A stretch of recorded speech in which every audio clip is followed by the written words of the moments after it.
চলে যা কিনে আমার ঘরটা থেকে, আর কোনো দিনও ফিরে আসবি লাই।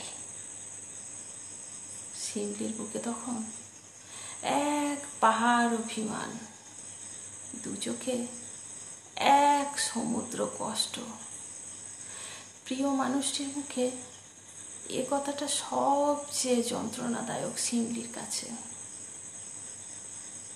মুখে কিছু বলে না সে, মনে মনে বলে, একদিন ঠিক চলে তো যাবো, দেখিস কেনে, আর ফিরবো লাই কোনো দিনও। ঘরের মাটির মেঝে, রান্নার চাতাল, শীতল পাটি, দেয়ালের নকশাগুলো শিমলির চোখের জলের স্বাদ জানে। কষ্ট পায় তারাও,